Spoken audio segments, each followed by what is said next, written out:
Hello everyone, my self Sandeep Rajvar and क्या हाल चाल जी सबका बढ़िया। तो आज का हम लोग का जो वीडियो है, आज के हम लोग इस वीडियो में बात करने वाले हैं कॉर्पोरेट डिस्प्यूट। बेसिकली ये जो चैप्टर है ना, चैप्टर नंबर 2, पहले चैप्टर नंबर 1 था। अब ये जो चैप्टर नंबर 1 है, इसको 3 भाग में बांट दिया गया है। एक में आ गया हमारा शेयर होल्डर डेमोक्रेसी, एक में आ गया कॉर्पोरेट डिस्प्यूट। कॉर्पोरेट डिस्प्यूट के नाम पे ऑपरेशन मिसमैनेजमेंट है, ठीक है। एक आ गया class action suit. Class action suit का सेपरेट वीडियो होगा।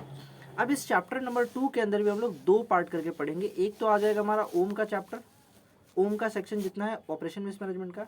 एक आ जाएगा शेयर ट्रांसफर एंड ट्रांसमिशन से रिलेटेड, ठीक है।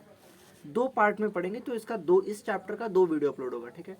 जो भी इस 2 वीडियो को देख लेना, उसका इस चैप्टर से रिलेटेड कोई भी डाउट नहीं होगा। कोई भी क्वेश्चन अगर इस चैप्टर से बनता है तो I am giving you 100% guarantee, आप उसका आंसर दे सकते हो। क्योंकि एक भी ऐसा पॉइंट नहीं है जिसको हम लोग छोड़ने वाले हैं, चाहे वो केस स्टडी हो, चाहे वो प्रोविजन हो, चाहे वो कुछ भी हो। बेसिक सी बात है, यहाँ पे हम लोग A to Z each and every information यहाँ पे हम लोग पाएंगे। और ऐसा क्या ज़रूरत है कि भाई ये चैप्टर को सेपरेट करना पड़ा ऑपरेशन मिसमैनेजमेंट का। देखो, कोई भी कंपनी हो ना, बेसिक सी बात है, हम छोटी कंपनियों की बात नहीं करें, बड़ी कंपनियों की बात करते हैं, जैसे लिस्टेड कंपनियाँ। जितनी भी लिस्टेड कंपनियाँ, अब उनमें क्या होता है, शेयर होल्डर्स होते हैं, कुछ बड़े वाले होते हैं, कुछ छोटे वाले होते हैं। तो हमेशा ना छोटे वालों जो माइनॉरिटी शेयर होल्डर है, उनको हमेशा लगता है हमारे साथ गलत हो रहा है। बेसिक सी बात है, अगर घर में भी छोटा बच्चा है, छोटा भाई है, तो उसको हमेशा लगता है कि मेरे साथ ही पार्शलिटी हो रहा है, भैया हम ही को दोष दिया जा रहा है चीज़ का। पॉसिबल है। तो यही चीज़ कॉर्पोरेट डिस्प्यूट को मतलब कॉर्पोरेट डिस्प्यूट जैसे हमारा ऑपरेशन मिसमैनेजमेंट है, इसी चीज़ को सॉल्व करता है। कहते हैं कि जो भी डिसीजन होगा मेजॉरिटी लेगा, हर चीज़ मेजॉरिटी के हिसाब से चलता है। तो क्या माइनॉरिटी को आग लगा दें, माइनॉरिटी को फेंक दे पानी में? नहीं, माइनॉरिटी शुड बी प्रोटेक्टेड। काम हर चीज़ मेजॉरिटी के डिसीजन से होगा, लेकिन माइनॉरिटी को हम प्रोटेक्ट करके रहेंगे। ऐसे नहीं है कि माइनॉरिटी को हम लोग फेंक दें। क्लियर? तो ज्ञान तो बहुत कुछ हो गया। अब हम लोग देखते हैं इस चैप्टर का आउटलाइन। हम लोग को इस चैप्टर के अंदर जानना क्या है, ऑपरेशन मिसमैनेजमेंट जानना है। ट्रांसफर एंड ट्रांसमिशन का हम लोग का वीडियो नेक्स्ट में आएगा। एंड ये ट्रांसफर एंड ट्रांसमिशन से रिलेटेड बहुत सारा सेक्शन आएगा, जो चीज़ इसी से रिलेटेड मिल जाएगा हम लोग को, ठीक है। एक दो चीज़ ये वाला शायद हम लोग आज करेंगे, देखते हैं कितना कुछ हो पाता है। जो नहीं हो पाएगा वो नेक्स्ट वीडियो में पक्का होगा, लेकिन इस वीडियो को आपको लास्ट तक देखना पड़ेगा। अगर नहीं देखते हो तो इस चैप्टर से 5 नंबर का एक क्वेश्चन 100% बनेगा, और हर बार बनता है, इस बार भी बनेगा, और आप 5 नंबर छोड़ कर आओगे। अगर आपको 5 नंबर नहीं चाहिए तो कोई दिक्कत नहीं है, चाहे आप एग्जीक्यूटिव लेवल पे हो, चाहे प्रोफेशनल लेवल पे हो। एग्जीक्यूटिव लेवल पे भी अब ये चैप्टर आता ही है। नाउ ऑपरेशन मिसमैनेजमेंट जो हमारा सेक्शन 241 से लेकर 246 तक आता है, जिसमें हम लोग 241 से लेकर 244 तक जाएंगे। 245 जो सेक्शन है वो हमारा है क्लास एक्शन सूट का, जो कि चैप्टर नंबर 3 में हम लोग डील करेंगे, ठीक है। क्लियर? पक्की पक्की बात? ओके। देखो, थोड़ा सा ये सब चीज़ आपको याद नहीं करना है, आप रीड कर सकते हो, मज़ा आएगा, लेकिन कुछ काम का नहीं है, ठीक है। ये रेगुलेटरी फ्रेमवर्क कभी कभी डायरेक्ट पूछ सकता है, बहुत गंदा पेपर सेट करने का मन किया तभी पूछेगा, अदरवाइज नहीं पूछता है नॉर्मली। सेक्शन 241 क्या है? Section 241 application. सबसे पहली बात तो, कब आप एप्लीकेशन, कुछ क्वेश्चन आपके दिमाग में आना चाहिए।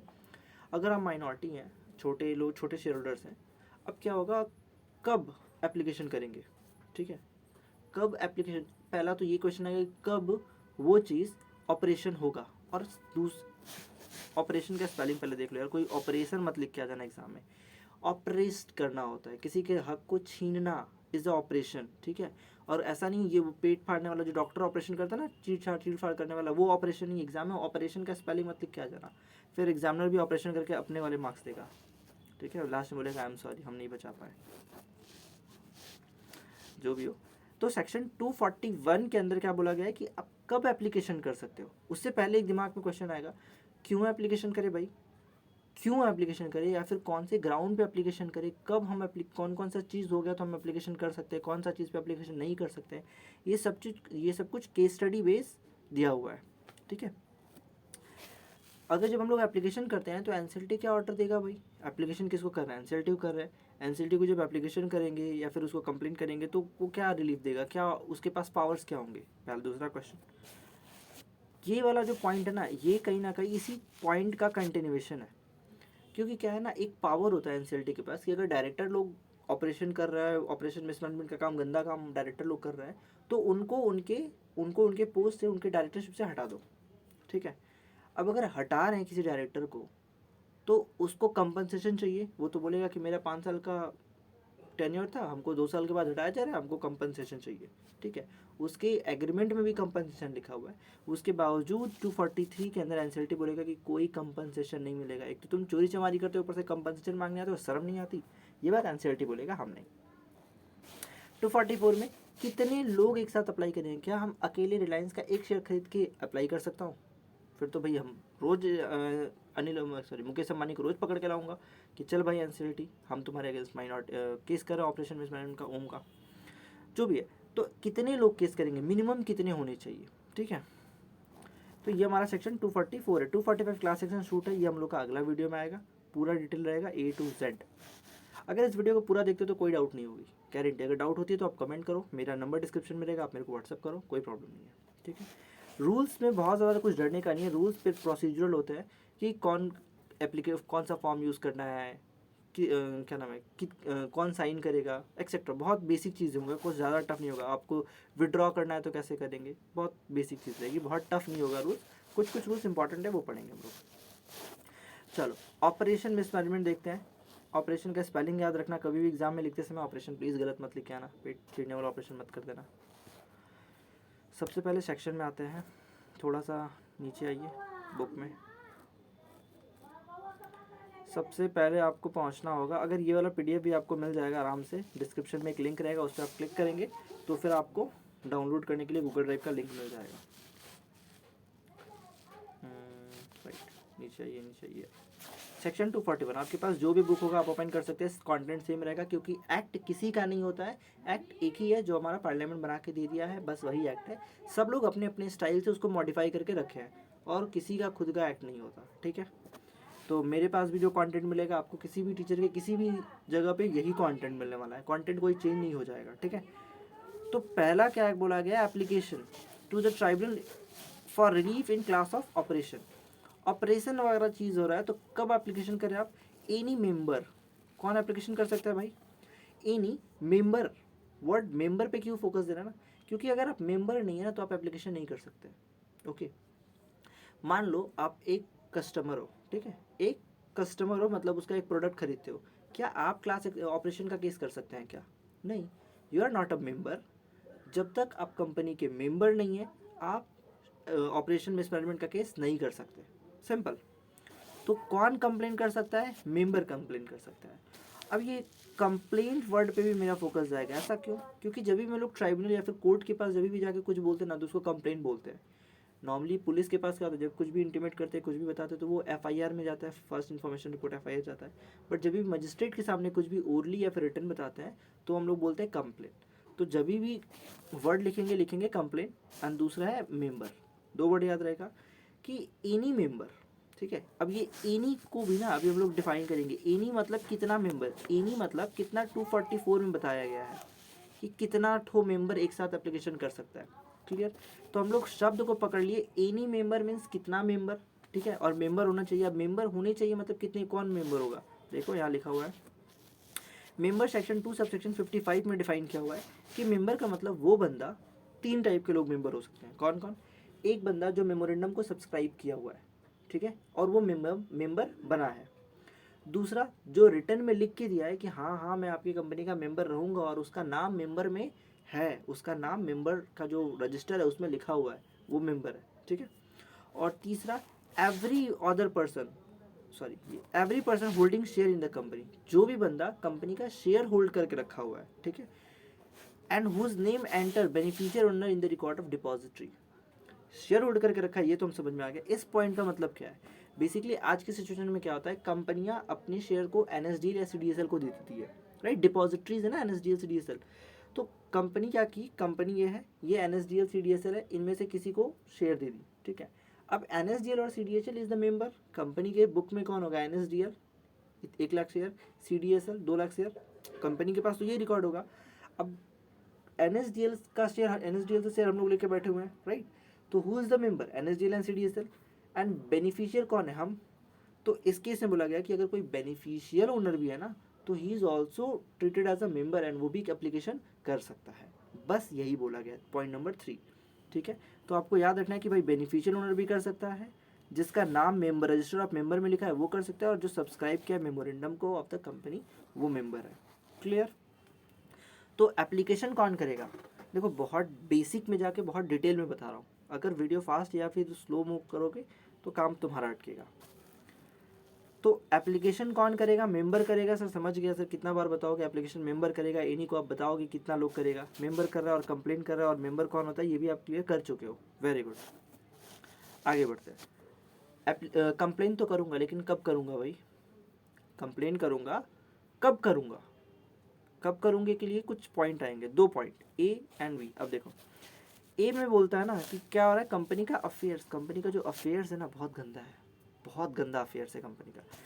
हैव बिन और आर बिन, चल रहा था या चल रहा है, ठीक है। कंपनी का अफेयर्स, कंपनी का जो सिस्टम है काम करने का, जो उनका वर्क है, ठीक है, वो कैसे चल रहा है? ऐसा चलना सर पब्लिक इंटरेस्ट में तो बिल्कुल नहीं है, और यहाँ तक कि उनके मेंबर्स के अगेंस्ट है sir, interest of the company के अगेंस्ट है। इतना गंदा हाल है सर, क्या बोले हम। कंपनी का अफेयर ही खराब है, बहुत गंदा अफेयर चल रहा है सर। किसके साथ चल रहा है पता नहीं, लेकिन चल रहा है।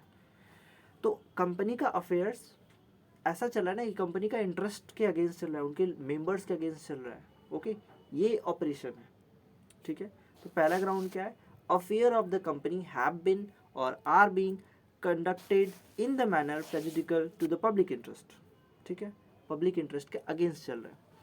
B number point, material changes not being changes but, material changes ला दिए गए सर, बहुत बड़े बड़े चेंजेस आ गए सर, बहुत बड़े बड़े चेंजेस ला दिए कंपनी के अंदर, ठीक है, स्ट्रॉन्ग चेंजेस, और जिसका इफेक्ट ना बहुत यूज होने वाला है।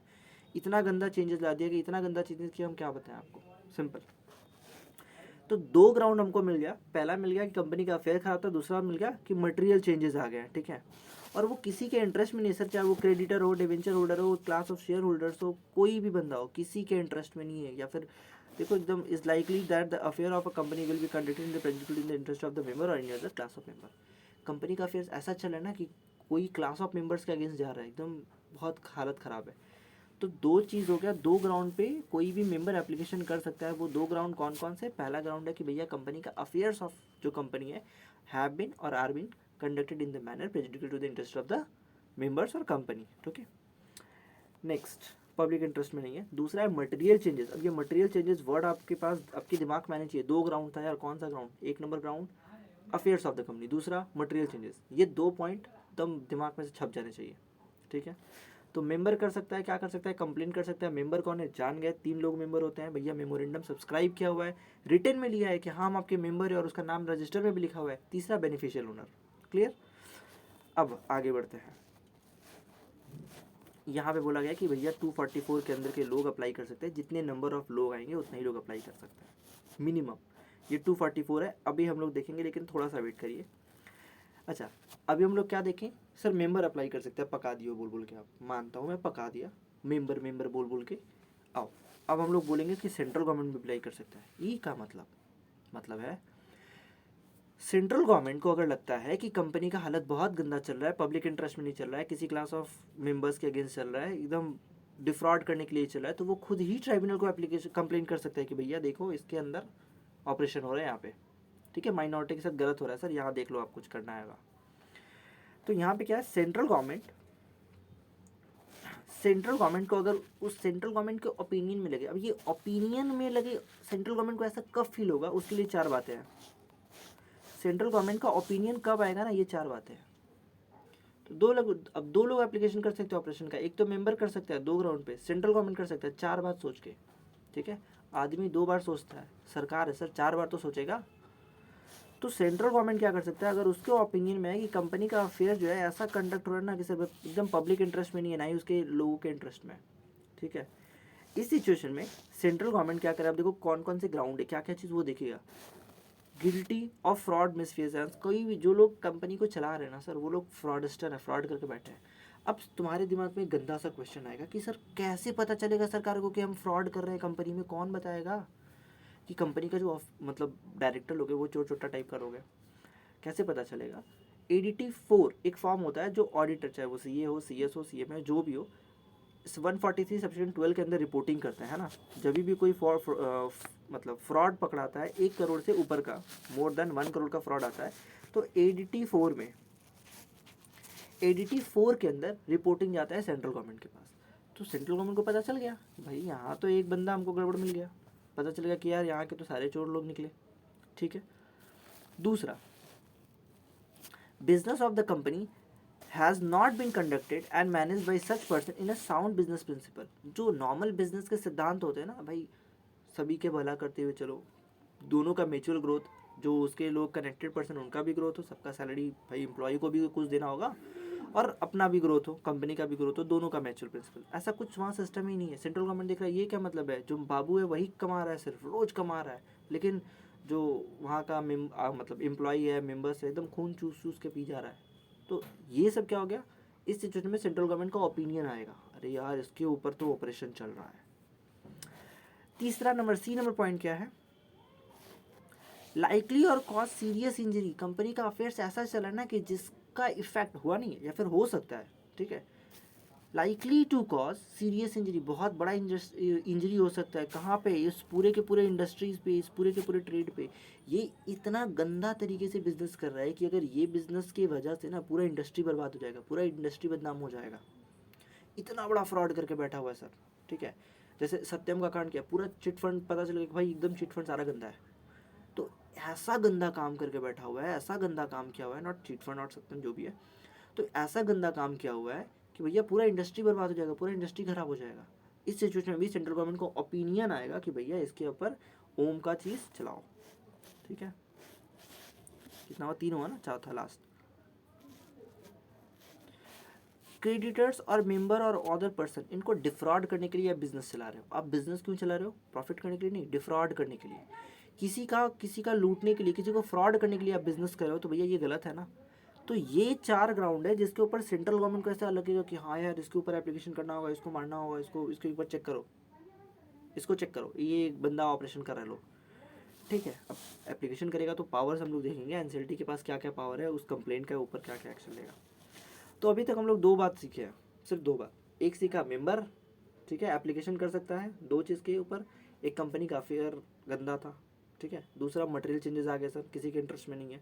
सेंट्रल गवर्नमेंट भी एप्लीकेशन कर सकता है, बहुत अच्छी बात है। कब करेगा, सेंट्रल गवर्नमेंट के ओपिनियन में अगर आता है तो। ओपिनियन के लिए 4 बात चेक की है ना, ओपिनियन के लिए 4 बात चेक की है। पहले चेक की कि कोई फ्रॉड लोग, एकदम चोर चुआ चंडाल टाइप लोग काम कर रहा है, साउंड बिजनेस प्रिंसिपल को वो लोग फॉलो ही नहीं करता है, ठीक है।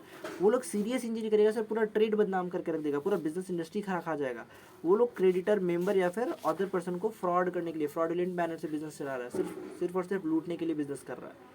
इस सिचुएशन में ये लोग एप्लीकेशन कंप्लेन करेगा ट्राइब्यूनल के पास, ठीक है।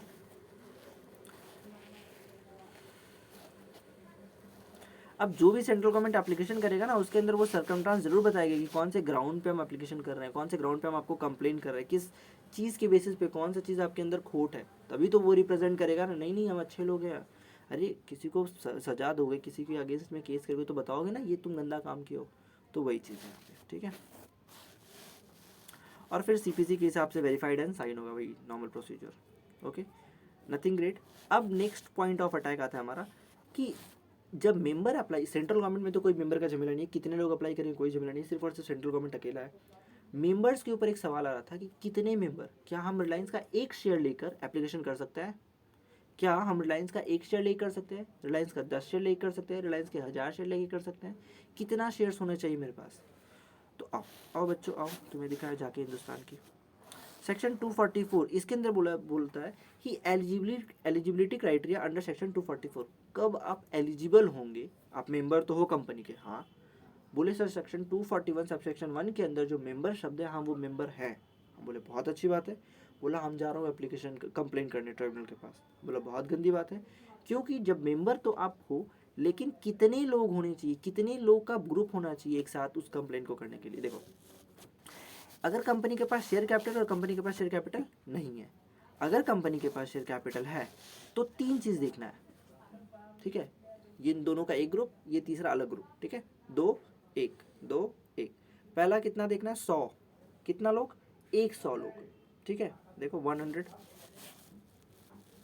दूसरा कितना देखना है, 1/10 मेंबर। ये जो ऊपर का 2 बोला ना, पहला कौन था, 100 member 1/10 member which ever is less, 100 member 1/10 member which ever is less, ठीक है। ये मेंबर्स का था। नेक्स्ट थर्ड वाला पॉइंट क्या है, एनी मेंबर, एक मेंबर, 2 मेंबर, कुछ मेंबर्स आपस में मिलके अगर वो लोग कितना होल्ड कर रहे हैं, 1/10 of share capital, issued share capital, not share capital, 1/10 of issued share capital अगर होल्ड करके बैठे हुए हैं तो भैया ये लोग भी एप्लीकेशन कर सकते हैं। अगर 100 और 1/10 of member which ever is less, जो भी नंबर आता है उतने लोग भी एप्लीकेशन कर सकते हैं, अलाउड हो गया, क्लियर। अब अगर कंपनी के पास शेयर कैपिटल है ही नहीं, जब शेयर कैपिटल है ही नहीं तो ये 3 नंबर पॉइंट का झमेला ही खत्म है ना। तो कितना हो जाएगा, 1/5 ऑफ टोटल मेंबर, जितने मेंबर है उसका 1/5। अब इस पॉइंट के ऊपर थोड़ा सा हम लोग प्रैक्टिकल भी देख लेते हैं, थोड़ा कुछ देख लेते हैं, सवाल जवाब कर लेते हैं ताकि आपको डाउट जो है ना वो क्लियर हो जाए। ओके, ये मिटाना भूल गया।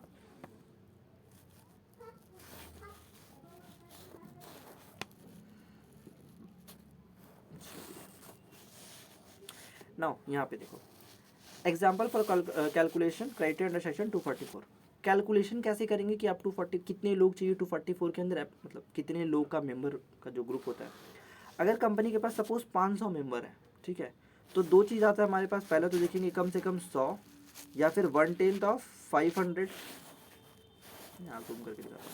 अगर कंपनी के पास 5,000 मेंबर हैं, ठीक है, इस सिचुएशन में हमारे पास दो, एक तो होंगे 100, ठीक है, और ये क्या 1/10 ऑफ 5,000, 0 से 0 काटा, 100 और 500, right, which ever is less, कौन लेस है तो 100।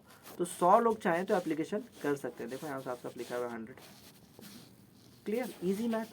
इफ कंपनी हैज 500 मेंबर तो 500 का 1/10 कितना आता है 50, 100 और 50 which ever is less 50। If company है सिर्फ 50 मेंबर तो 5 और 100 विच एवर इज लेस 5, तो 5 अलाउड है। एग्जाम्पल नंबर 4, इफ कंपनी है 50 मेंबर, 50 मेंबर है तो कितना होना चाहिए 5 और 100 which ever is less, right, तो 5। लेकिन यहाँ पे बोला गया but 2 member holding not less than 1/10, सिर्फ 2 जाना है जो लोग एक 1/10 ऑफ इशूड शेयर कैपिटल से ज़्यादा होल्ड करके रखा है, तो 2 भी अप्लाई कर सकते हैं, है ना। तीसरा पॉइंट बोला था ना, ऐसे ऐसे किया था हमने, ये वाला गोली चलाना है। ये लोग 100 और 1/10 members, 1/10 of issued share capital, तो ये इस वाले रूट में एप्लीकेबल हो जा रहा है। 2 जाने लेकिन 1/10 होल्ड करके रखा हुआ है, अप्लाई कर सकते हैं। देखो यहाँ पे बोला गया 2 member holding not less than dash share, वो एलिजिबल है अप्लाई करने के लिए। अब 5 नंबर क्या है, इफ कंपनी हैविंग 50 मेंबर, लेकिन कंपनी के पास शेयर कैपिटल नहीं है सर, 50 लोग हैं लेकिन शेयर कैपिटल नहीं है, तो 1/5 और कुछ नहीं, 1/5, 1/5 ऑफ 50, राइट, कितना आता है 10। तो देखो 10 लिखा होगा, 10 members of company are eligible. Clear है यहाँ तक। मेंबर्स का काउंटिंग में कोई दिक्कत नहीं होगा, कितने मेंबर्स है कोई प्रॉब्लम नहीं होने वाला, आई थिंक, राइट। चलिए, तो हम लोग का सेक्शन 241 क्लियर हो गया, जिसमें हम लोग ये जान गए कि हम लोग को अप्लाई कब करना है, कौन अप्लाई कर रहा है, नॉट कौन अप्लाई कर रहा है, ये जान गए। मेंबर कर रहा है या सेंट्रल गवर्नमेंट कर रहा है, मेंबर कर रहा है तो कब कर रहा है, 2 ग्राउंड देख लिए। सेंट्रल गवर्नमेंट के ओपिनियन के लिए 4 चीज़ देख लिए, क्लियर। अब मेंबर में भी कितने मेंबर करेंगे, 244 में, कितना 244 में बता दिया है कि कितने मेंबर अप्लाई करेंगे, ठीक है। जिसमें भी 2 बात हमने सीखा। पहला सीखा कि भैया अगर कंपनी के पास शेयर कैपिटल है और शेयर कैपिटल नहीं है, अगर शेयर कैपिटल है तो ऐसे गोली चलाएंगे, 100 1/10 member which ever is less. दूसरा लोग कौन अप्लाई करेगा, जो मेंबर्स 1/10 मेंबर या members 1/10 of issued share capital hold करके रखे हैं वो अप्लाई कर सकते हैं, ठीक है। और नेक्स्ट, अगर कंपनी के पास शेयर कैपिटल है ही नहीं तो 1/5 ऑफ टोटल मेंबर, सिर्फ मेंबर बचेंगे। Okay, clear. चलिए, अब हम लोग देखते हैं कि कब कब एप्लीकेशन कर सकते हैं। कुछ कुछ केस स्टडीज़ के बेसिस पे हम लोग ये जानेंगे, आप आगे आएंगे और ये जानेंगे कि कब कब कौन कौन से ग्राउंड पे ऐसा क्या होगा कि आपको लगेगा कि हाँ यार ऑपरेशन हुआ है तो हम एप्लीकेशन कर सकते हैं, ठीक है। कुछ कुछ पुराने बहुत इंपॉर्टेंट जजमेंट्स हैं जिसको हम लोग बेस करके देखते हुए चलेंगे। मैं पूरा का पूरा केस स्टडी का क्रक्स रखा हूँ। आपको सारे केस स्टडी के नाम याद नहीं रखने, and it is not possible कि आप सारा केस स्टडी याद रखो। डिस्प्यूट में लगभग 100-150 सेक्शन केस स्टडी होंगे, आप 100-150 केस स्टडी याद नहीं रख सकते हो। नॉर्मल अगर इंसान है तो नहीं याद रख सकता। कुछ इंपॉर्टेंट याद रह सकते हैं बट सारा याद नहीं रहेगा। तो आपको स्टोरी पता होना चाहिए कि किसी केस में ऐसा हुआ था। एग्जाम में अगर क्वेश्चन आता है तो वैसा स्टोरी लिख देंगे एंड उसके रिलेटेड आंसर लिख देंगे, सिंपल। हार्डली वो 1 नंबर काट सकता है लेकिन बाकी का 3 नंबर आपके हाथ में रहेगा अगर 4 नंबर का क्वेश्चन आता है। Understanding the meaning of operation mismanagement case law. देखो, इसमें क्या है, Shanti Prasad Jain versus Kalinga tubes limited. इसमें क्या है ना, सुप्रीम कोर्ट बोला कि देखो ऑपरेशन शब्द लॉ में डिफाइन नहीं है। सुप्रीम कोर्ट बोला ऑपरेशन शब्द लॉ में डिफाइन नहीं है, ये कोर्ट के ऊपर है कि वो हर फैक्ट को देखे और डिपेंड अलग अलग सरकमस्टांस में अलग अलग टाइम में अलग अलग चीज़ को ऑपरेशन बोलेगा। ठीक है, इसका ए नंबर पॉइंट में यही समझाया गया। ठीक है, फिर देखो बोला है कि बी नंबर में कि कोई भी कंटिन्यूअस एक्ट होना चाहिए सर मेजॉरिटी का। एक सिंगल एक्ट को हम लोग कभी भी ऑपरेशन नहीं मान सकते। सिर्फ एक ही ट्रांजेक्शन हुआ है, एक एसेट को सस्ता में बेच दिया, काम खत्म, तो इसको ऑपरेशन नहीं मानेंगे। ठीक है, 3 नंबर में क्या बोला गया, सी नंबर में मेजॉरिटी ऑपरेट कर रहा है depend upon the fact. Her case का अलग फैक्ट हो सकता है और हर फैक्ट के ऊपर अलग अलग जजमेंट आ सकते हैं, विच इज़ वेरी नेचुरल। ठीक है, तो यही चीज़ इस तीनों पॉइंट में बोला गया है। अगर कोई भी क्वेश्चन बनता है अगर इस चीज़ से रिलेटेड, तो हम बोल सकते हैं कि it was held by Supreme Court, जिसमें उन्होंने बोला था कि भैया अगर मान लो 1 नंबर लॉ में ऑपरेशन डिफाइन नहीं किया गया, depend upon the fact, simple. तो इस चीज़ में भी बोल नहीं सकते ऐसा कुछ होगा, फैक्ट के ऊपर डिपेंड करता है, कुछ श्योर नहीं बोल सकते। कमेंट टाइप इससे पॉइंट उठा सकते हैं वो। नेक्स्ट 2 नंबर जो केस स्टडी है, यहाँ पे आप हिंदी में लिखने के लिए यहाँ पे है, हिंदी, इंग्लिश, बंगला, मराठी, तेलुगु, तमिल, जो लैंग्वेज आता है यहाँ पे आप वो जगह पे आप लिख सकते हैं प्रिंट करने के बाद। ठीक है, 2 नंबर पॉइंट, इसमें क्या बोला गया है, आप केस स्टडी घर में आराम से बैठ के पढ़ोगे, मैं शॉर्ट मतलब उसका क्रक्स बताते जा रहा हूँ ताकि आपको दिमाग में वो चीज़ रिटेन रहे। 2 नंबर में बोला है कि पेटिशनर, इसमें क्या ना, पेटिशनर बोला कि मिसमैनेजमेंट हुआ है बाई डायरेक्टर। ठीक है, पेटिशनर जो बंदा कंप्लेन किया वो बोला कि डायरेक्टर मिसमैनेजमेंट कर रहा है, गड़बड़ घोटाला कर रहा है सर। और केस में ये भी फाइनल पता चला कि हाँ, जो वाइस चेयरमैन था ना कंपनी का, वो क्या कर रहा था, वो फंड का मिसयूज़ कर रहा था, वो पैसा खुद यूज़ कर रहा था, पर्सनल पर्पज़ के लिए यूज़ कर रहा था। तो इस सिचुएशन में एनसीएलटी हेड किया कि भैया यहाँ पे कम से कम 2 एडमिनिस्ट्रेशन को अपॉइंट किया, कम से कम नहीं, दो बंदों को अपॉइंट किया अपने तरफ से, एंड फिर बोला कि भैया ये लोग 6 महीने तक कंपनी का अफेयर्स को चेक करेंगे कि सब कुछ ठीक चल रहा है कि नहीं। 3 नंबर में क्या है, सिंगल एक्ट नॉट ऑपरेशन। ठीक है, कोई भी सिंगल एक्ट है ना तो वो ऑपरेशन नहीं है। ये जो वर्ड बोला सिंगल एक्ट नॉट ऑपरेशन, ये यहाँ पे वाइट जगह पे लिख सकते हैं आप, सिंगल एक्ट नॉट ऑपरेशन। कोई एक एक्ट हो रहा है ना, कोई एक ट्रांजेक्शन हुआ है, वो उसको आप ऑपरेशन बोलकर नहीं रोना, मतलब माथा नहीं फोड़ सकते अपना। ठीक है, हाँ, अगर एक सिंगल ट्रांजेक्शन का इफेक्ट फ्यूचरिस्टिक है या उसका इफेक्ट आगे भी होगा तो वो ऑपरेशन है। ठीक है, एक सिंगल ट्रांजेक्शन कभी भी ऑपरेशन नहीं माना जा सकता, लेकिन अगर उसी सिंगल ट्रांजेक्शन का जो इफेक्ट है वो कंटिन्यूअस नेचर का है, वो फ्यूचरिस्टिक है, आगे भी वही उसका वही चीज़ झेलना पड़ेगा, तो ये ऑपरेशन माना जाएगा। ठीक है, नेक्स्ट, अब इस केस में क्या हुआ है, अगर कोई बंदा लॉ का वायलेशन कर रहा है ना, साफ साफ बोला गया कि भैया अगर कोई बंदा लॉ का वायलेशन करा है, इसका मतलब ये नहीं है कि उसका इंटेंशन मैलाफाई था, उसका इंटेंशन, उसका नियत ही खोट था। ठीक है, ये फैक्ट टू फैक्ट डिपेंड करता है। हाँ, मानते हैं कि वो इलीगल काम किया है, मानते हैं कि वो लॉ को वायलेट किया है, बट दैट डजेंट मीन कि आप वो ऑपरेशन करने के लिए ही लॉ का वायलेट किया है, कोई ज़रूरी नहीं है। ठीक है, फैक्ट टू फैक्ट वेरी कर सकता है सर, बिल्कुल, है ना।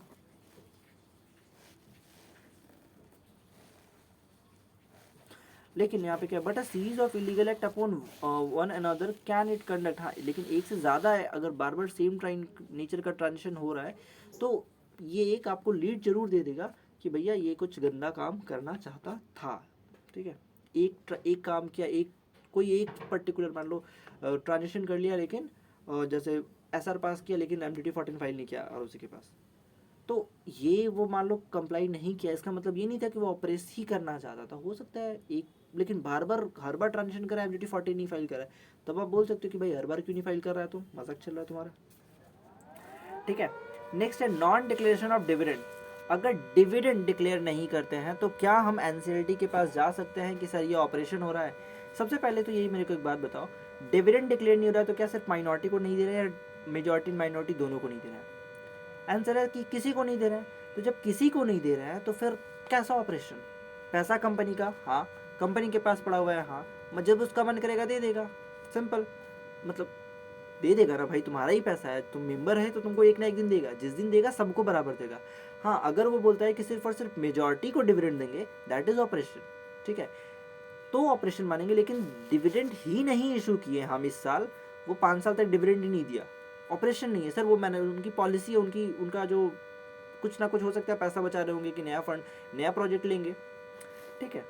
नेक्स्ट है कि सोल पर्पस, एक बंदा अपना कंट्रोल बढ़ाने के लिए कंपनी में शेयर्स अपने नाम पे इशू करवा रहा है, तो एक बंदे का शेयर इशू करके एक बंदे का कंट्रोल बढ़ा देना, तो ये तो कम्प्लीटली इलीगल हो गया, मतलब कम्प्लीटली भाई ऑपरेशन हो गया। बाकी लोगों के साथ बाकी लोग को भी अपॉर्चुनिटी दो भाई, तुम अकेले शेयर अपना शेयर होल्डिंग बढ़ा लोगे तो तुम कंपनी में जो चाहते हो कर सकते हो।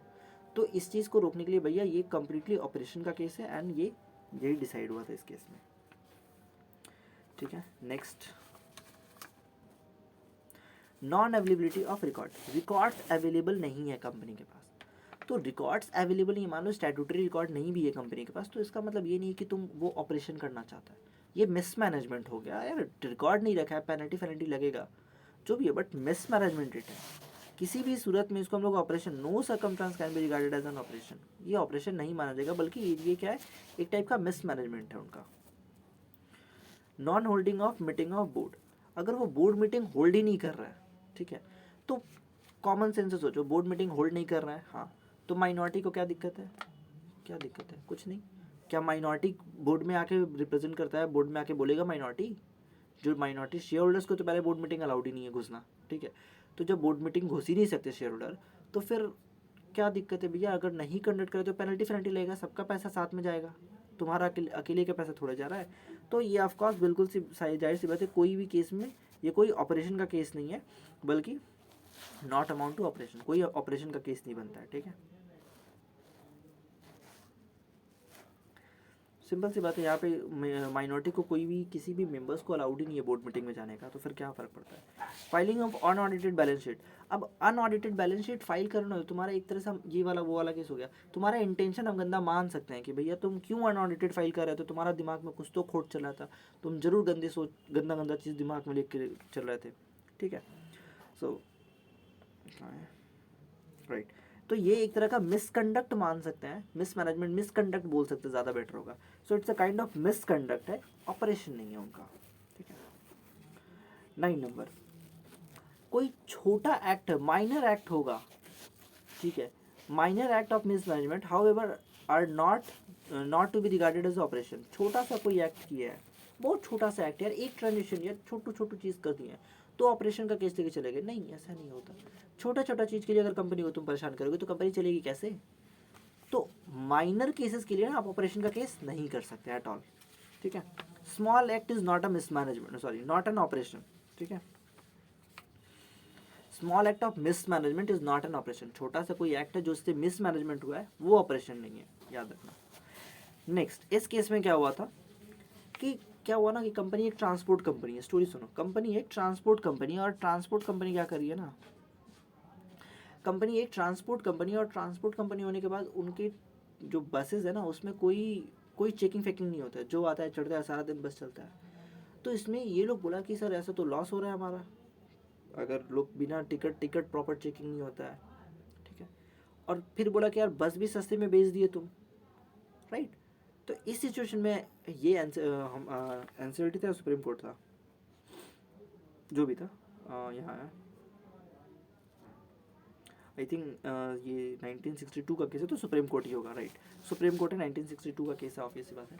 तो उस टाइम ऑनरेबल सुप्रीम कोर्ट यही डिसाइड किया कि भाई देखो, भले वो सस्ते दाम में बेच दिया चलेगा, और अगर उनका ट्रांजेक्शन मतलब क्या बोलते हैं, टीटी जो टिकट कलेक्टर है, टिकट चेकर है, वो भले अवेलेबल नहीं होगा, but still it is not an operation.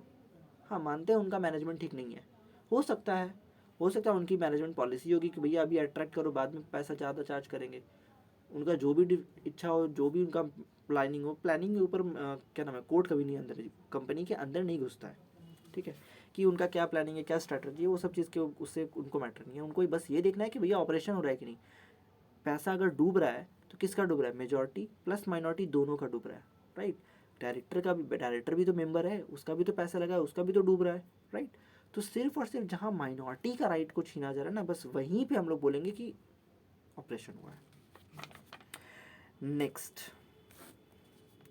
Only member can apply. जब हम लोग सेक्शन 241 पढ़ रहे थे, सेक्शन बहुत ज़रूरी है इस चैप्टर का, सेक्शन 241 पढ़ रहे थे तो हम बोले ना मेंबर मेंबर मेंबर, बार बार बोल रहा हूँ मेंबर है, और मेंबर को डिफाइन भी किया, 3 लोग होते हैं, 3 टाइप के लोग अलग अलग मेंबर थे, जो मेमोरेंडम सब्सक्राइब किया है, राइट, जो रिटर्न में दिया है कि भाई मेंबर बनेंगे, उसका नाम भी मेंबर लिस्ट में लिखा हुआ, मेंबर के रजिस्टर में लिखा हुआ है, और एक बेनिफिशियल ओनर है, तो ठीक है।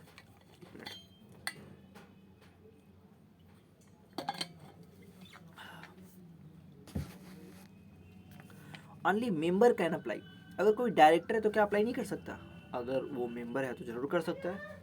अब दिमाग में गंदा क्वेश्चन मत लाना कि डायरेक्टर हो के उसके पास शेयर नहीं होगा, हो सकता है यार, डायरेक्टर है इसका मतलब जरूरी नहीं कि उसके पास शेयर हो, राइट। डायरेक्टर है इसका मतलब इसका कोई ज़रूरी नहीं है कि उसके पास शेयर होंगे तभी वो डायरेक्टर बनेगा, बिना शेयर के भी डायरेक्टर बन सकता है बंदा, ठीक है। तो अगर डायरेक्टर अभी अगर ऑपरेशन मिसमैनेजमेंट का केस करना चाहता है तो if he is a member, yes he can apply, he can complain. इस केस में कुछ नहीं था, बोला गया था भाई जो लीगल एयर है ना वो भी कंप्लेन कर सकता है ऑपरेशन के केस में, जरूरी नहीं है कि मेंबर ही जाए, लीगल एयर्स भी अलाउड है। नेक्स्ट 12 में क्या है, इसमें इस केस में वो क्या हुआ ना कि एक 2 शेयर होल्डर था, ठीक है, 2 जन था, ये बेचारा मर गया, तो इसका बेटा के ऊपर शेयर ट्रांसमिशन हो जाना चाहिए, शेयर आ जाना चाहिए था, राइट। तो इसका बेटा के ऊपर जब तक शेयर आएगा ना, उससे पहले ये क्या किया, अपने नाम पे शेयर इशू करना स्टार्ट कर दिया। तो अब खुद सोचो, जब तक इस मान लो अगर दोनों के पास 50-50% का होल्डिंग था, जब तक इसके पास शेयर जाएगा और ये अपने नाम पे ज़्यादा शेयर इशू कर लेगा तो इसका शेयर होल्डिंग बढ़ जाएगा ऑटोमेटिक, है ना। तो जब इसका शेयर होल्डिंग बढ़ जाएगा तो इसका तो पावर ऑटोमेटिक खत्म हो जाएगा कंपनी में। तो यही हेड हुआ कि भाई ये तो एक तरह का ऑपरेशन है, a share holder die and उसका लीगल एयर क्या कर रहा है, एक शेयर होल्डर मर गया बेचारा और ट्रांसमिशन से पहले ही गंदा गंदा काम हो गया। Now last but not least,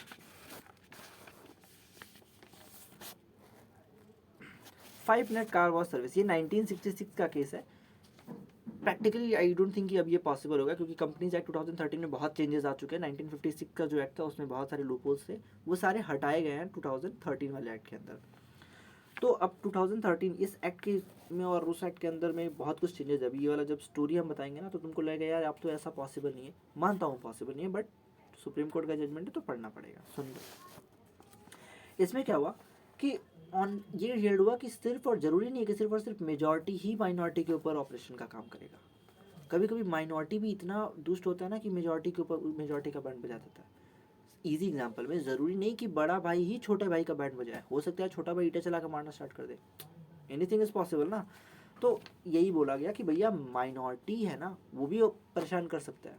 कैसे? इस केस में हुआ क्या कि एक बोर्ड, ठीक है, इस बोर्ड का 2 ग्रुप बन गया, इस बोर्ड का 2 ग्रुप बन गया। ये बोला हम, ये मेजॉरिटी, ये माइनॉरिटी। मेजॉरिटी बोला कि हमारा हेड ऑफिस होगा मुंबई में, माइनॉरिटी बोला नहीं, हम लोग रजिस्टर्ड ऑफिस रखेंगे दिल्ली में। तो अब इस सिचुएशन में मेजॉरिटी का चलना चाहिए, लेकिन माइनॉरिटी ज़बरदस्ती बोल रहा है कि हम दिल्ली में रखेंगे हेड ऑफिस। तो ये तो एक तरह का झमेला काम हो गया। तो यहाँ पे माइनॉरिटी मेजॉरिटी को ऑप्रेस कर रहा है, ठीक है। तो इस केस में यही हुआ कि ज़रूरी नहीं है भाई कि हमेशा मेजॉरिटी ही ऑप्रेस करे, माइनॉरिटी भी कर सकता है, डिपेंड अपॉन द फैक्ट, ठीक है।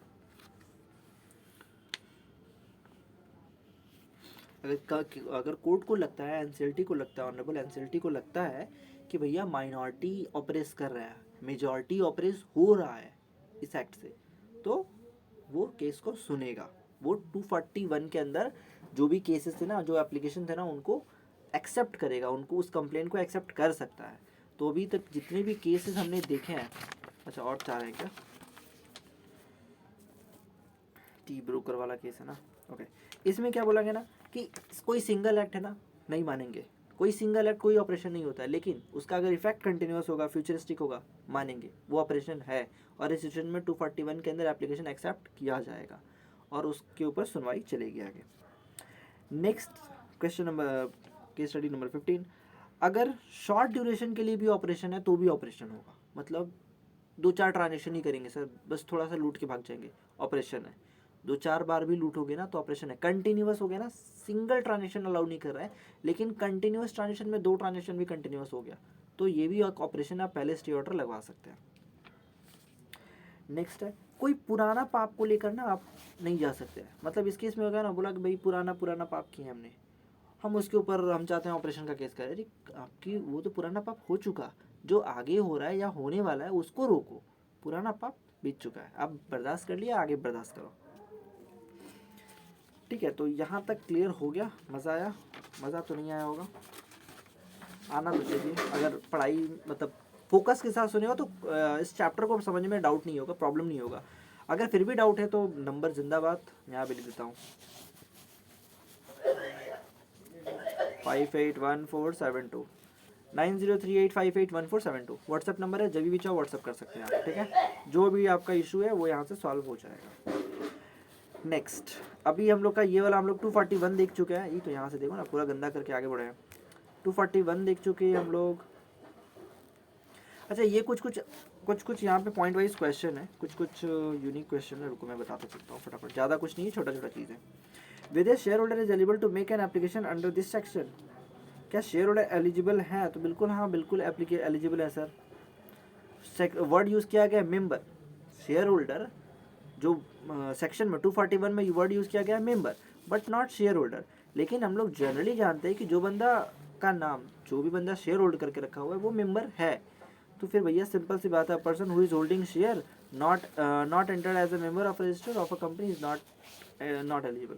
अब इस स्पेसिफिक चीज़ का मतलब बताता हूँ। मान लो मैंने शेयर बेचा और तुमने शेयर खरीदा। ठीक है, ये यहाँ पे सिस्टम क्या है, ए ने शेयर बेच दिया, बी ने शेयर खरीद लिया। ठीक है, लेकिन जो कंपनी का बुक है ना, इस बुक में ए का नाम ही अभी है, अभी बी का नाम नहीं आया इसके ऊपर। तो बी भले शेयर खरीद चुका है, लेकिन B is not a member and B share नहीं, बी 241 के अंदर एप्लीकेशन नहीं कर सकता। ठीक है, इस केस स्टडी के अंदर यही पता चला। क्या चला भाई, कि जब तक आप मेंबर नहीं, और मेंबर कब बन जाओगे, जब आपका नाम रजिस्टर में लिखा जाएगा। क्या इसका नाम रजिस्टर में लिखा हुआ था? नहीं लिखा हुआ था। शेयर खरीद लिया, शेयर होल्डर बन गया, मेंबर नहीं बन पाया था। मेंबर जैसे ही उसका नाम लिस्ट में लिखा गया, उस रजिस्टर में लिखा गया, वो मेंबर बन गया। Clear? Next, person who is mentioned as a beneficiary in the record of NSDL and CDSL. जिस बंदे का नाम एनएसडीएल और सीडीएसएल के लिस्ट में है, क्या वो एप्लीकेशन कर सकता है? हाँ बिल्कुल कर सकता है सर। बेनिफिशियरीज तो ऑल्सो अलाउड है ना, एलिजिबल, बिल्कुल एलिजिबल है। क्योंकि हम लोग मेंबर के 255 सेक्शन 2 सब सेक्शन 55 का जो डेफिनेशन था मेंबर्स का, उसका तीसरा नंबर पॉइंट अगर देखोगे तो उसमें लिखा हुआ है साफ साफ शब्दों में, are member holding partly paid up share are eligible. बिल्कुल, एक कंपनी है, मान लो अगर कंपनी के पास पार्टली पेड अप शेयर है। अच्छा, यहाँ एक चीज़ और याद रखना, मान लो कंपनी के पास पार्टली पेड अप शेयर है, लेकिन क्या रहा ना, जितना कंपनी कॉल किया आपने उस सबका पैसा दिया। कंपनी क्या है, 10 रुपये का शेयर था, कंपनी ने सिर्फ और सिर्फ 8 रुपये मंगाए हुए हैं। ठीक है, 8 रुपये मंगाए और आपने 8 रुपये पे कर दिए हैं। So you are entitle, you are eligible to make an application under section 241। You are a member. ठीक है, अब क्या हो रहा है, कंपनी ने 8 रुपये मंगवाए हैं और आपने सिर्फ और सिर्फ 6 दिए हैं, 2 रुपये का डिफ़ॉल्ट करके बैठे हुए हैं आप। If you are a defaulter, ठीक है, अगर आप पेमेंट नहीं किए हो, so you are not entitle to make an application under section 241 as a member. आप एप्लीकेशन नहीं कर सकते, क्योंकि आपने भैया शेयर का जो पैसा है उसमें डिफ़ॉल्ट कर दिया, आपकी तो मेंबरशिप खतरे में आ गई। कैसे आप एप्लीकेशन करोगे? ठीक है, ये एग्जांपल देखिएगा, एकदम सेम वही एग्जांपल है जो मैं बताया आपको अभी। नेक्स्ट है, क्या बॉडी कॉर्पोरेट कर सकता है? अरे यार बिल्कुल कर सकता है, क्यों नहीं करेगा body corporate. Position of preferential का पोजीशन क्या है यहाँ पे, where preferential can not make an application to tribunal for relief in case of operation and mismanagement. The answer is affirmative, बिल्कुल। Since preferential holder is also a member as per the definition of member. ठीक है, hence holding preference share can also make an application. ठीक है, साफ साफ पूरा का पूरा जो पॉइंट था वो पढ़ के ही समझ में आ गया कि प्रेफरेंस शेयर होल्ड करके बैठा हुआ है तो वो भी एक तरह का मेंबर है, तो वो भी एप्लीकेशन कर सकता है, he is also entitle. Debenture holder का पोजीशन क्या होता है? क्या डिवेंचर होल्डर सेक्शन 241 में एप्लीकेशन कर सकता है? ठीक है, the definition of member does not include debenture holders. ठीक है, जो मेंबर था उसमें कहीं भी मेंबर का 3 ही डेफिनेशन था सर, 3 ही पॉइंट था, मेंबर में तो ये आता ही नहीं है। So he can't apply to the tribunal under this section. So he can't apply under this section, वो अप्लाई नहीं कर सकता है। ठीक है, डिवेंचर होल्डर्स एप्लीकेशन नहीं कर सकते। अदर स्टेक होल्डर क्या कर सकते हैं? क्या भाई देखो वर्ड क्या यूज़ किया गया है कि मेंबर्स, तो जो मेंबर होगा वो एप्लीकेशन कर सकता है, ठीक है। Through affected person can not directly approach tribunal but any eligible member of a company go to the tribunal. सिर्फ और सिर्फ मेंबर्स ही जा सकते हैं अंडर सेक्शन 241। अभी तक का अगर किसी ने पूरा वीडियो 45 मिनट का देखा है ना, तो हम गारंटी के साथ बोल सकता हूँ उसको सेक्शन 241 244 में कोई डाउट नहीं होगा। अगर है तो बताओ, सॉल्व करूँगा, ठीक है। यहाँ तक क्लियर। अब सिर्फ और सिर्फ एक छोटा सा पॉइंट बचा है, छोटा सा point, power of tribunal is the last point of this video. इस वीडियो का इकलौता पॉइंट बचा हुआ थी, राइट, और एक पॉइंट बचेगा, 2 point. Section 242 power of tribunal, यहाँ से डायरेक्ट क्वेश्चन आने का चांसेस, अगर क्वेश्चन दिया तो 5 मार्क्स या 4 मार्क्स से डायरेक्ट क्वेश्चन पूछ सकता है। ट्राइब्यूनल के पास क्या चीज़ का पावर है, ठीक है। अब देखो सेक्शन 242 में बोला गया है पावर ऑफ ट्राइब्यूनल, ट्राइब्यूनल कब कब ऑर्डर पास करेगा, ट्राइब्यूनल कब कब ऑर्डर पास करेगा। यहाँ पे इस पॉइंट को लेकर ना सेक्शन 241 का जो 2 ग्राउंड था उसमें कंफ्यूज मत होना। क्यों, ट्राइब्यूनल जो है ना 241 के अंदर जब एप्लीकेशन होगा तो वो ऑर्डर पास करेगा, तभी ऑर्डर पास करेगा ना अगर कंपनी का अफेयर उसको लगता है कि यार गंदा है। अफेयर ऑफ अ कंपनी जो है एकदम इस तरीके से कंडक्ट हो रहा है कि जो interest of the stake holder, interest of the members हो गया, मेंबर्स हो गया, पब्लिक इंटरेस्ट सबके अगेंस्ट चल रहा है, तो ही मतलब कंपनी का अफेयर्स खराब है, पहला पॉइंट, तो ही वो चीज़ वो ऑर्डर पास करेगा। कंपनी का अफेयर गंदा है सर, बहुत गंदा अफेयर है, तो ही वो ऑर्डर पास करे। दूसरा, सर गंदा तो इतना है ना, इतना गंदा आदत है ना, इतना घटिया हरकत है ना, मतलब कि कंपनी को तो वाइंड अप कर देना चाहिए। ट्राइब्यूनल क्या बोला, अफेयर ऑफ कंपनी का अफेयर्स खराब है, और सर इतना खराब है इसका हालत कि इस कंपनी को तो गला घोट के मार देना चाहिए, इस कंपनी को तो वाइंड अप कर देना चाहिए। लेकिन यार वाइंड अप कर देंगे ना तो गलत हो जाएगा, इस कंपनी के साथ, बाकी लोगों के साथ गलत हो जाएगा, नहीं करना चाहिए गलत। अगर ऐसा परिस्थिति आता है तो ही ट्राइब्यूनल क्या करेगा, ऑर्डर पास करेगा, ठीक है। 2 पॉइंट है जो चीज़ ट्राइब्यूनल दिमाग में अपने लाएगा। कंपनी का अफेयर गंदा है, हाँ, इतना गंदा है क्या कि कंपनी को वाइंड अप कर देना चाहिए, दिमाग में, हाँ।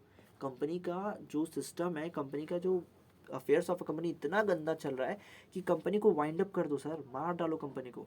लेकिन मार देंगे ना यार तो बेचारे जो बाकी लोग हैं ना उनका साथ गलत हो जाएगा, मेजॉरिटी की गलती की वजह से माइनॉरिटी भी भुगतेंगे। इस अनजस्ट को रोकने के लिए, इस चीज़ को रोकने के लिए एनसीएलटी फॉलोइंग ऑर्डर पास करेगी। क्या ऑर्डर पास करेगी, बोलेगी रेगुलेट करने बोलेगी कंपनी के अफेयर्स को। हो सकता है वो एक नॉमिनी अपॉइंट कर दे, एक बंदा एडमिनिस्ट्रेशन के लिए अपॉइंट कर दे कि अब ये पूरा 6 महीने तक काम चलेगा। 21 देखा ना, 6 महीने तक के लिए बंदा अपॉइंट कर दिया कि भैया अब 2 लोग रहेंगे, वो लोग कंपनी के अफेयर्स को देखेंगे, पुराने वाले जाओ। The purchase of a share or interest of a member of a company or other member thereof a company in case purchase of a share, मतलब मान लो क्या होता है, रिडक्शन ऑफ शेयर कैपिटल कर रहा है, बोलेगा कि भाई काम करो अपना शेयर रिड्यूस करो। कोई शेयर इशू कर लिया, अपने नाम पे शेयर इशू कर लिया, शेयर अपना रिड्यूस करो, reduction of share capital, share reduce करो, ठीक है। ट्रांसफर और अलॉटमेंट ऑफ शेयर, रेस्ट्रिक्शन, तुम ट्रांसफर नहीं कर सकते हो, तुम किसी को शेयर ट्रांसफर नहीं कर सकते हो, तुम अलॉट नहीं कर सकते हो किसी को शेयर, सब रेस्ट्रिक्शन लगा सकता है, ठीक है। टर्मिनेशन, यहाँ पे टर्मिनेशन कर सकते हैं कोई भी एग्रीमेंट। अब ये वाला ना एक बहुत इंपॉर्टेंट पॉइंट है, ट्रांसमिशन भी प्रिवेंट करेगा, अभी हम लोग देखेंगे। ये एक बहुत इंपॉर्टेंट पॉइंट है, कोई भी एग्रीमेंट हुआ है, मान लो किसी डायरेक्टर को हम लोग अपॉइंट करके बैठे हुए हैं,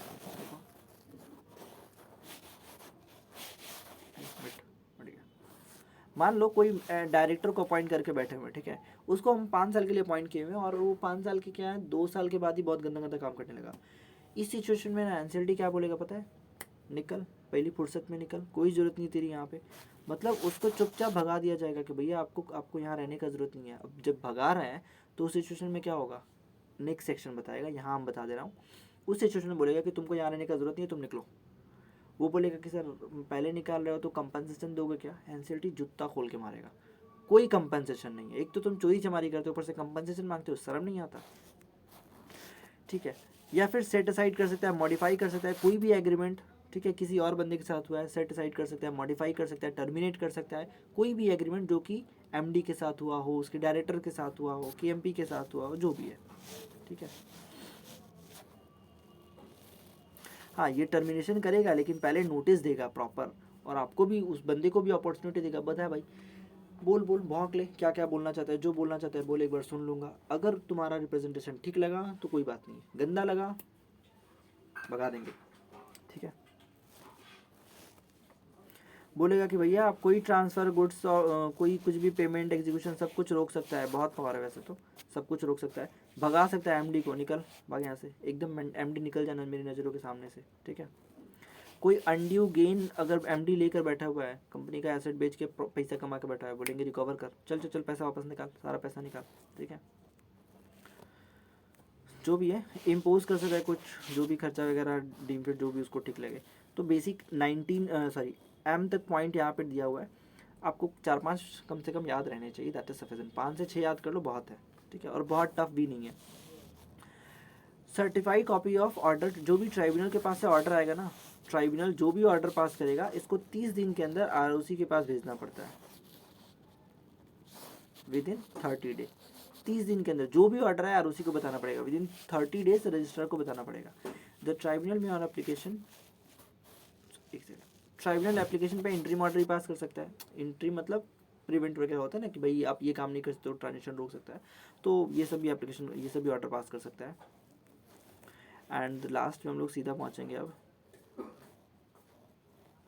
certified copy of every order, कोई भी, अब जरूरी नहीं कि एक बार में सारा ऑर्डर आ जाए, एक एक करके ढेर सारा ऑर्डर आ सकता है, एक ऑर्डर, दूसरा ऑर्डर, तीसरा ऑर्डर, जितना ऑर्डर आएगा ना सारा ऑर्डर हम लोग को रजिस्ट्रार के पास भेजना पड़ेगा। जब भी ऑर्डर आएगा उसे 30 दिन के अंदर को आरओसी को बता देना पड़ेगा, हर ऑर्डर से 30 दिन के अंदर आरओसी को बताना पड़ेगा।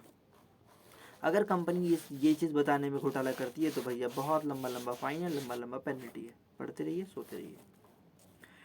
अब ये लास्ट हमारा सेक्शन है, सेक्शन 243, कंसिक्वेंस ऑफ टर्मिनेशन और modification of certain agreement. Consequence, अगर सेक्शन 242 जो भी हम लोग पावर ऑफ ट्राइब्यूनल देखें ना, अगर इस सिचुएशन में किसी भी बंदे को हटा रहे हैं, निकाल रहे हैं, फेंक रहे हैं हम लोग बाहर, तो उस सिचुएशन में कोई भी क्लेम, कुछ भी damages for loss of office, compensation कुछ भी नहीं दिया जाएगा, कोई रुपया नहीं देंगे, चुपचाप भाग जा, और जो कमाया है ना वो भी वापस दे के जा। समझ गया ना, क्यों चिटिंगबाजी की भाई, तुम ईमानदारी से कमा रहे थे, कमाए क्यों नहीं, ठीक है। कोई भी एमडी है, ऑर्डर डायरेक्टर है, मैनेजर है, जो भी निकाला गया ना, ठीक है, for a period of 5 year from the date of the order termination, जिस दिन का ऑर्डर आया उस दिन से 5 साल तक, ठीक है, without leave of tribunal be appointed or act as a MD, director or manager of the company. जिस दिन से एक डायरेक्टर, एक एमडी या उस मैनेजर, उस कंपनी का, तीनों में से किसी को अगर ये निकाल दिया एंड ट्राइब्यूनल भगा दिया, तुमको आने का जरूरत नहीं है, तो बिना ट्राइब्यूनल के परमिशन के वो उस कंपनी में वो काम नहीं कर सकता, बिना ट्राइब्यूनल के परमिशन में उस कंपनी में सिर्फ, ठीक है, ऑफ द कंपनी वर्ड है, नॉट कि ऐसा नहीं है कि सारा कंपनी से उसका डायरेक्टरशिप छीन लोगे, नहीं, सिर्फ उस कंपनी में अगर उसको फिर से डायरेक्टर या फिर से एमडी या फिर से मैनेजर बनना है तो ट्राइब्यूनल का परमिशन चाहिए 5 साल तक, विद इन 5 ईयर तक, ठीक है। ये एक बहुत इंपॉर्टेंट पॉइंट है, यहाँ से केस स्टडी बना के दे देगा कि भैया 5 साल नहीं हुआ है, वो फिर से आके काम करना स्टार्ट कर दिया, नहीं कर सकता है, पहले ट्राइब्यूनल का परमिशन लेके आओ। अगर कोई फिट एंड प्रॉपर पर्सन नहीं है तो वो भी होल्ड नहीं करेगा for a period of 5 year from the date of decision, ठीक है।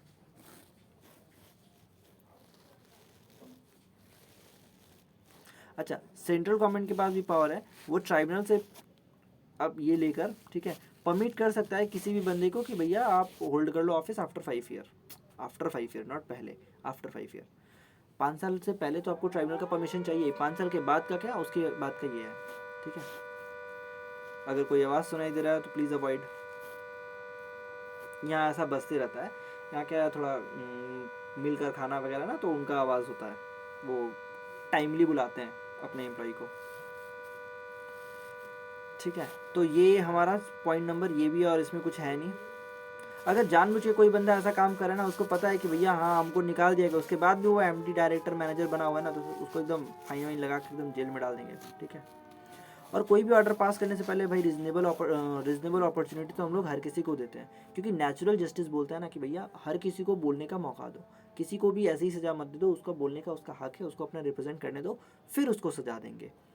ठीक है, तो यहाँ तक का हमारा पॉइंट कंप्लीट हो जाता है और इसके बाद आता है हमारा ट्रांसफ़र एंड ट्रांसमिशन, जो कि हमारा होगा अगले वीडियो में। ठीक है, ये वीडियो ऑलरेडी 1 घंटे की हो चुकी है, सो और इसको लंबा नहीं करते हैं। आई थिंक इस चैप्टर का ये जो अभी तक का जो जोन है, इसमें आपको कहीं डाउट नहीं आया होगा। अगर डाउट आया तो यार प्लीज़ व्हाट्सएप करो, ठीक है, कमेंट कर सकते हो, दोनों जगह चलेगा, कोई दिक्कत नहीं है। इसके अलावा मेरा व्हाट्सएप नंबर भी दिया हुआ है, आप जब भी चाहो कनेक्ट हो सकते हो। अपार्ट फ्रॉम दैट, वीडियो अच्छा लगा तो यार लाइक ज़रूर करना, ठीक है, सब्सक्राइब तो ज़रूर से ज़रूर करो और अपने फ्रेंड के साथ भी शेयर करो, जितना फ्रेंड है ना सबके साथ शेयर करो, सबको दे दो ये वीडियो, ठीक है। सो बस और कुछ नहीं है। आई थिंक ऑपरेशन मिसमैनेजमेंट से इससे ज़्यादा कुछ आपके दिमाग में घुसने का जगह नहीं होगा और आप ऑपरेशन मिसमैनेजमेंट का E to Z जान चुके हो, ठीक है। All the best.